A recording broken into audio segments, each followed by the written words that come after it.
Corona की इस वक्त की बड़ी अपडेट आपको बता दें, देश भर में तेजी से बढ़ रहे हैं कोरोना के केस। देश में कोरोना के 3,961 एक्टिव केस यानी लगभग 4,000 एक्टिव केस हैं। देश भर में कोरोना से अब तक 32 लोगों की जान जा चुकी है। महाराष्ट्र और केरल में सबसे ज्यादा 7 लोगों की मौत हुई है कोरोना की वजह से। कोरोना पर दिल्ली हाई कोर्ट ने केंद्र से स्टेटस रिपोर्ट मांगी है। सैंपल कलेक्शन नीति पर केंद्र से स्टेटस रिपोर्ट मांगी गई है कोर्ट के द्वारा।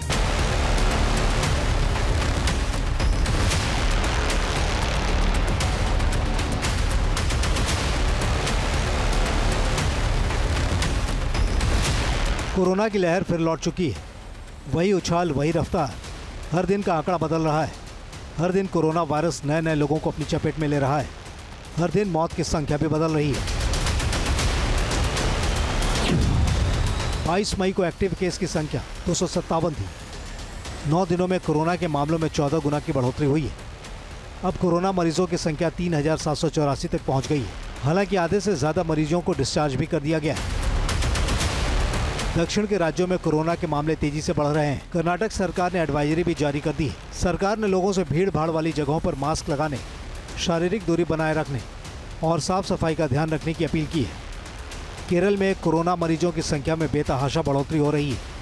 अब तक 7 मरीजों की मौत भी हो चुकी है। दिल्ली में भी कोरोना तेजी से पांव फैला रहा है।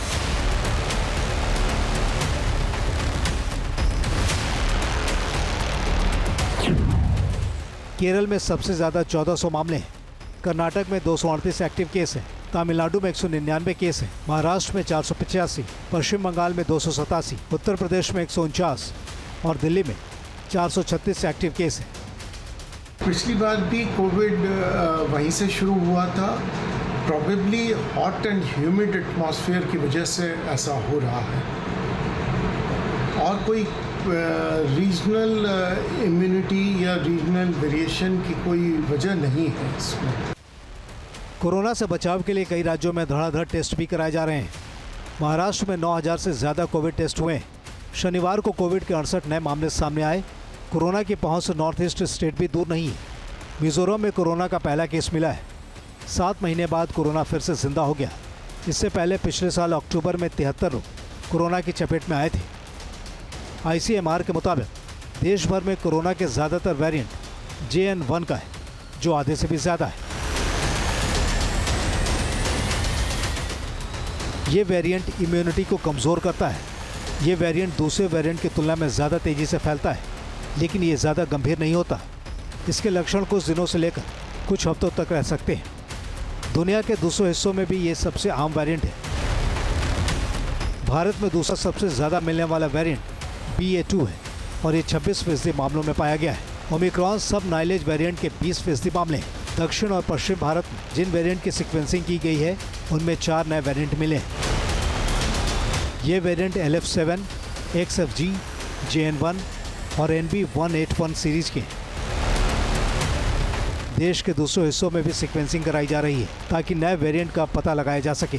ICMR ने वेरिएंट को खतरनाक नहीं बताया है, लेकिन लोगों से सावधान रहने की अपील की है। कोरोना से बचाव के लिए कई राज्यों में लोगों को सावधानी बरतने की एडवाइजरी जारी की गई। लोगों से कोविड प्रोटोकॉल का पालन करने, नियमित रूप से हाथ धोने, हैंड सैनिटाइजर का इस्तेमाल करने और भीड़ भाड़ वाले इलाकों में न जाने की सलाह दी गई।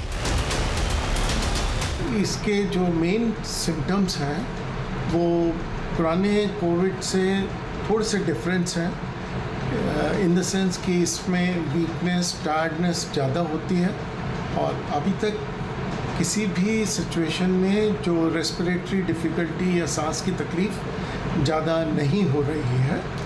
इसमें एसोसिएटेड चेंज इन वॉइस होता है और ये हालांकि पिछले कोविड से ज़्यादा जल्दी से फैलता जा रहा है, लेकिन ये उतना ज़्यादा विरुलेंट या नुकसान पहुंचाने वाला नहीं है। अगर कोविड के लक्षणों को देखा जाए तो बुखार, नाक बहना, गले में खराश, सिर दर्द, थकान और थकावट शामिल है। हालांकि कुछ वेरिएंट ऐसे भी हैं जिनमें लक्षण नहीं दिख रहे। इसके बावजूद इससे घबराने की जरूरत नहीं है। सरकारों ने भी कोरोना से निपटने के लिए भरपूर तैयारी की है। बस जरूर सावधान रहने की है और कोविड नियमों का पालन करने की है ताकि कोरोना वायरस की बढ़ोतरी को रोका जा सके। Team news nation. जहां भक्ति है हर शब्द में, कथाओं में छिपे हैं दिव्य रहे और ज्योतिष देता है जीवन को दिशा। धर्म से जुड़ी हर बातों को जानने के लिए हमारे चैनल स्तुति को सब्सक्राइब करें। चैनल पर जाने के लिए इस लिंक पर क्लिक करें।